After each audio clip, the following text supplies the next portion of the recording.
I hereby summon all my imps. Hey everybody, it's Annabelle. With the talk of the next patch coming up, one of the cards that was talked about being nerfed was Shuri, who has been to a certain degree a plague on the matchmaking, ranking, building, metagame in general. And I was thinking today about what different ways they could nerf this card. And if it's even possible to nerf this card without it being completely unplayable. And the most talked about nerf for Shuri would be to make it that the next card that you play has to be played in her location. And then that's the first nerf that a lot of people have talked about. And the problem with that is then people just get rid of the Cosmo and they swap it out for the armor. Because then the Red Skull still doesn't die. And you put the Red Skull right on the same lane as Shuri, and the only way that you're getting around that is if you see Shuri come down and you play a Cosmo on that yourself, or you see the armor and you play the Cosmo, because once Shuri's down, if you play the Cosmo after her, it doesn't mean anything. So you're really not changing anything by changing it so that you have to play on her location. The next nerf that a lot of people have talked about is lowering her power to even a 0, making her a 4-0. And yeah, that would help in some circumstances, but on the other hand, then she starts going into the Mr. Negative decks and stuff like that. And she could almost be a 4-4, and people would still play her if you kept this same effect. Now, if you made it so she was a 4-0, and you had to play on the lane that she was on, then maybe, but again, then you're playing it purely as a tech card. And even then people would still play, because the 2 power she's giving means nothing. A lot of times you're playing, I've played Shuri on Death's Domain at times, and let her just die just to get the effect to pop off. And don't care about the fact that she's giving me 2. The fact that she's doubling my next card is just so ridiculous. And the problem with a card like Shuri is you can't build around her because of the fact that even if you nerf Red Skull into oblivion, you make Red Skull 15-15. That costs 1 less for each card that's been played this game. Shuri would then just have the problem when you came out with the next card that was High Evolutionary. And make High Evolutionary 14 drop, this doubling of effect is really hard to build around. And if you made her like a 4-4 and you had to play in the same location as her, then she's unplayable. You move her mana up to 5 and she's basically unplayable. And then you kind of lose the whole synergy of her playing off of the fact that she's supposed to be played right before Black Panther. The whole idea is you're supposed to play Shuri and then you're supposed to play Black Panther. Do you flip-flop the 2? And make Black Panther go down to 4 and maybe bring him down to like a 4-3? But then you're still not playing him on 6. Would you play him on 6? Is that enough to play him on 6? I mean, that's a way that you can play Shuri, but then she's basically part of a big bomb package. Where you're slamming her down on maybe like something like Destroyer, where you're playing her on 5 and then you're playing like Destroyer on 6. And you're just like, yeah, here's 30 points, deal with it.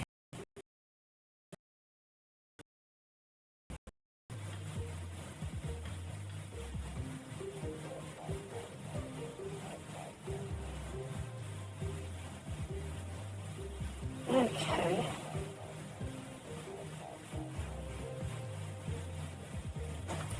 I mean, and the problem is that then she's only being used for big 6 drops.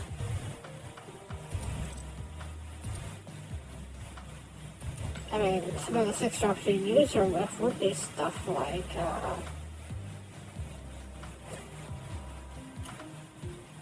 the only cards that you're really playing her with would be stuff like Destroyer, and maybe Magneto might hit the pen, and that's about it.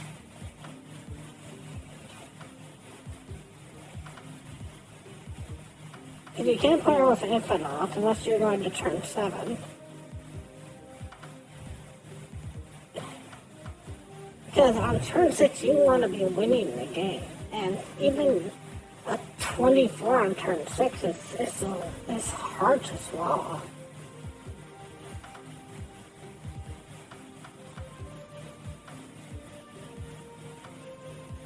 So then I thought of like some other nerfs and buffs that we could give to her to try to make her into the realm of being playable. One of the things that I thought about doing with her was changing how much she gave. Like, on reveal, double the power of your next card that you play up to 5. So that way she still worked with Black Panther and stuff like that. Problem with that is even at 5, you're losing out on a lot of cards. You're basically getting only up to about where my Deathlock is. So it'd still be good for cards on like the Wildland, like stuff like Colin Wing and Groot and Enchantress. And you would be losing out on all of these cards that were higher than Deathlock in power. You're not even getting to Captain Marvel, Maximus, Black Cat, all these interesting cards that lose out that aren't really seeing play because of the fact that Red Skull is basically capping off their stuff. And then I was thinking, okay, let's bring it up to 10. Which would basically bring you all the way up to like a Tumo, which would just mean that like only the big guys want to be caught. And then you're turning Magneto into a 22 at that point, instead of a 24. Does that make it feel good? Does that make it feel right? Would people play it if it said maximum 10? Double the power of any card up to 10? I mean,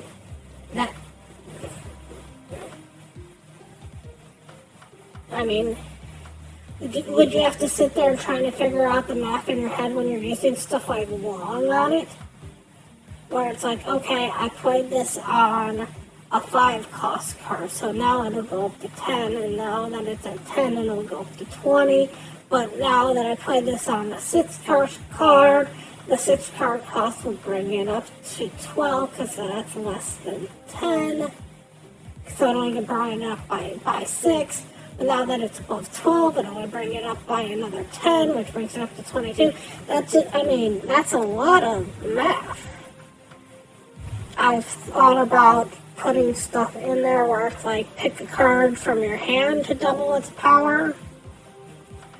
But the number of times that like you'll get Infinite off of Dracula is ridiculous.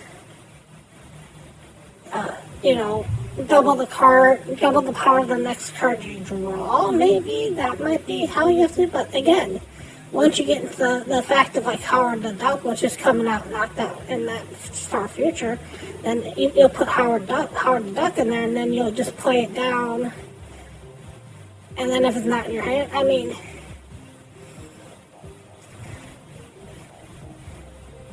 the thing is that a card like Shuri is so hard to balance around. Because the last thing that I want to have happen to Shuri, and I think it's the last thing that anybody wants to happen to Shuri or any particular card, is for them to get the leader treatment. And I'm sure that there's somebody out there's like, oh, just give her the Shuri, give her the leader treatment right now. Just nerf her to the ground. We'll bring her back when we can figure it out.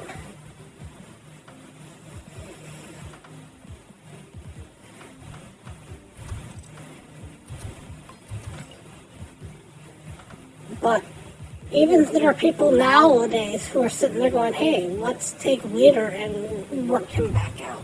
Maybe we can figure out something better for leader at this point.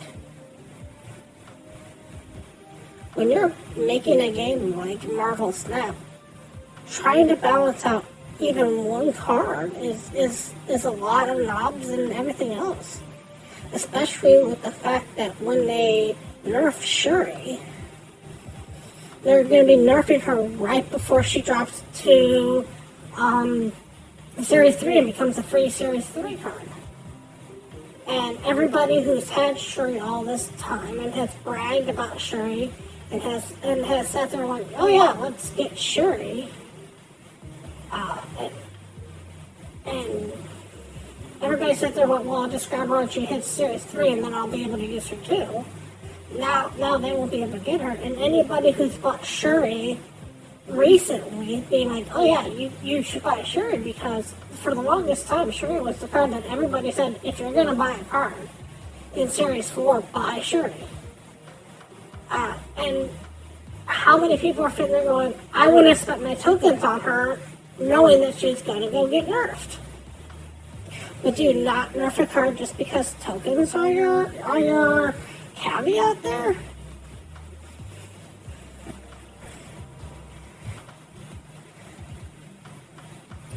I mean, the problem with a card like Shuri is it is a problem. It is problematic. It limits design space in the future, because you can never make a 2/7 card. You can never make a 2/8 card. You can never make a 3/10 card. Even with the worst drawback on it, you're just going to be like, oh, let's throw that into the Shuri deck. And then that becomes prevalent. But, I mean, to a certain degree, Mr. Negative has the same problem, because anytime that you make a 0 cost card, a 0 power card, you're like, oh, that's going to go on Mr. Negative. So, I mean,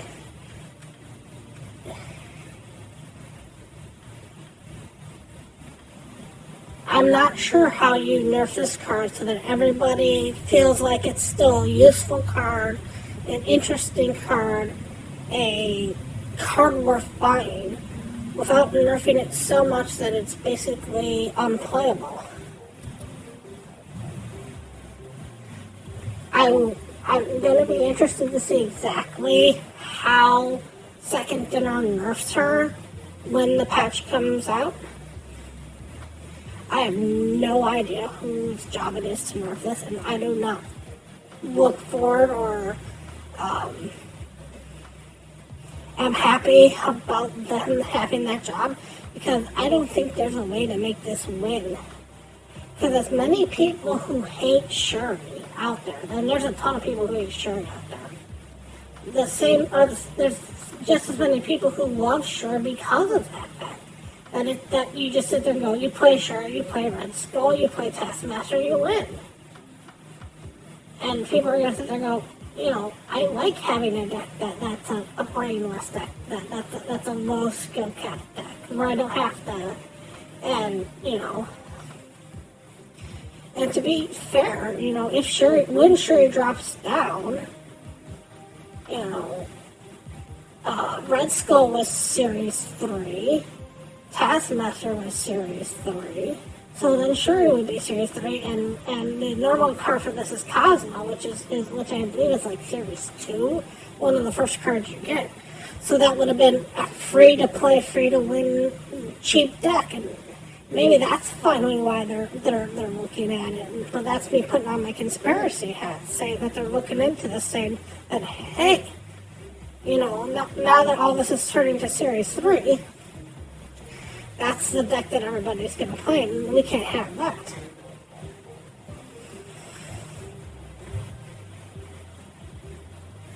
And other decks that aren't as cheap out there, like the Thanos, like the Jane Jaw deck, they sit there and go, that one can stay because, if it's got Thanos in it, that's always going to require a Series 6 card. We'll see where this comes into effect, but while I was looking through Shuri and trying to think of different ways to nerf her, I kept running into walls. I thought of stuff like, give you the next card, on reveal, give the next card +4 power. You're sitting there, well, that sounds good, until you think about all the little 1-drops that exist, And does that feel good for all the big cards? Get the rightmost card in your hand doubled, get the leftmost card in your hand doubled. But then the one time that, Red Skull's in the rightmost, you sit there and go, well, that sucks. It's just really hard to balance out a card like Shuri. It's a unique effect, and I'm not sure there's a single way you can do this without giving her the leader treatment. Anyways, thank you all so much for watching, and as always, remember, play for fun!